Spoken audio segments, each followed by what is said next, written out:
ബന്ദികളുടെ മോചനത്തിനായി ഹമാസിനെതിരെ നിർണായക സൈനിക നടപടിക്കൊരുങ്ങി Israel. ബന്ദികളുടെ video ദൃശ്യങ്ങൾ പുറത്തു വന്നതിന് പിന്നാലെയാണ് ഇസ്രായേലിന്റെ നീക്കം. ഗാസയിൽ സൈനിക നടപടി വ്യാപിപ്പിക്കാനാണ് ഇസ്രായേലിന്റെ പദ്ധതി എന്നാണ് സൂചന. ബെഞ്ചമിൻ നെതന്യാഹു ഇക്കാര്യം സുരക്ഷാ ക്യാബിനറ്റിൽ അവതരിപ്പിച്ചതായാണ് സൂചന. ഭക്ഷണം ലഭിക്കാതെ ദുരിതത്തിലായ ബന്ദികളുടെ വീഡിയോ ദൃശ്യങ്ങൾ പുറത്തുവിട്ടതിന് പിന്നാലെ ഹമാസിനെതിരെ പ്രതിഷേധം ശക്തമായിരുന്നു. ഐസൻ ജോസ് ചേരുന്നുണ്ട് വിശദാംശങ്ങൾ നൽകാൻ. ഐസൻ, വിവരങ്ങൾ.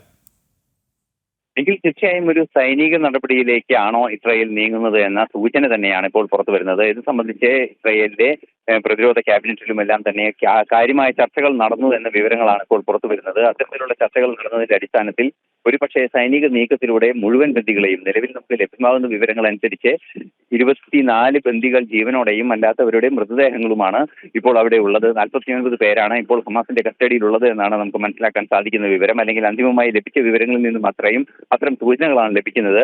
ഇവരുടെ മോചനത്തിനും മൃതദേഹങ്ങൾ വീണ്ടെടുക്കുന്നതിനുമായി കടുത്ത നടപടിയിലേക്ക് നീങ്ങാനുള്ള സാധ്യത ഒട്ടും തള്ളിക്കളയാനാവില്ല എന്ന് തന്നെയാണ് മനസ്സിലാക്കാൻ സാധിക്കുന്നത്. ബെഞ്ചമിൻ നെതന്യാഹു ഇക്കാര്യത്തിൽ ചില സൂചനകൾ നൽകിയതായി അന്താരാഷ്ട്ര മാധ്യമങ്ങളെല്ലാം തന്നെ റിപ്പോർട്ടുകളും പുറത്തു വരുന്നുണ്ട്. നേരത്തെ നമുക്കറിയാവുന്നതാണ്, ഇക്കഴിഞ്ഞ വ്യാഴാഴ്ചയും അതുപോലെ തന്നെ ശനിയാഴ്ചയുമായി 2 ബന്ദികളുടെ ദൃശ്യങ്ങൾ ഹമാസ് പുറത്തുവിട്ടിരുന്നു. ഒരു പ്രൊപ്പഗൻഡ വീഡിയോയുടെ ഭാഗമായി ഹമാസ് പുറത്തുവിട്ട ദൃശ്യങ്ങളിൽ ദുരിതമനുഭവിക്കുന്ന ബന്ദികളുടെ കാഴ്ചകളാണ് കാണാൻ സാധിച്ചത്. 2 ബന്ദികളും ശക്തമായ പട്ടിണിയുടെയും കൊടും പട്ടിണിയുടെയും കാര്യത്താൽ തന്നെ മെലിഞ്ഞുണങ്ങിയ ദുരിതമനുഭവിക്കുന്ന അവസ്ഥയിലാണ്. ആരോഗ്യം തീരെ ക്ഷയിച്ചൊരവസ്ഥയിലാണ് അവർ ഉള്ളത്. അവരുടെ ഒരു ബന്ദിയുടെ, വ്യാഴാഴ്ച പുറത്തുവിട്ട ബന്ദിയുടെ ദീനരോധനം പോലും കേൾക്കാനാകുന്ന ഒരു സാഹചര്യം ഉണ്ടായിരുന്നു. ഇത്രയും ദയനീയമായ ഒരു സാഹചര്യം ബന്ദികൾക്ക് അവിടെ ഉണ്ട് എന്ന് കൃത്യമായി ഹമാസ് ലോകത്തെ, അല്ലെങ്കിൽ ഇസ്രായേലിന് ഭീഷണി എന്ന രീതിയിൽ തന്നെ അറിയിക്കുകയായിരുന്നു.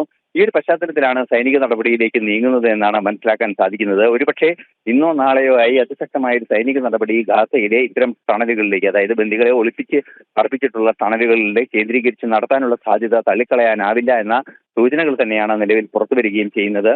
ശക്തമായ അന്താരാഷ്ട്ര പ്രതിഷേധവും ഈ ബന്ദികളുടെ നേരെ നടത്തുന്ന പീഡനത്തിനെതിരെ ഉയരുന്നുണ്ട്. ഡേവിഡ് ലാമിയും അതുപോലെ തന്നെ ബ്രിട്ടീഷ് വിദേശകാര്യ സെക്രട്ടറി ഡേവിഡ് ലാമിയും അതുപോലെ തന്നെ ഇമ്മാനുവൽ മാക്രോൺ ഉൾപ്പെടെയുള്ള ലോക നേതാക്കളും അതിശക്തമായി ഈ നീതികേടിനെ, അല്ലെങ്കിൽ ഇത്തരത്തിൽ പട്ടിണി കിടന്ന് ദുരിതമനുഭവിക്കുന്ന ബന്ദികളെ കഷ്ടത്തിലാക്കുന്ന ആ നിലപാടിനെ ശക്തമായി എതിർത്ത് രംഗത്തെത്തുകയും ചെയ്തിട്ടുണ്ട്.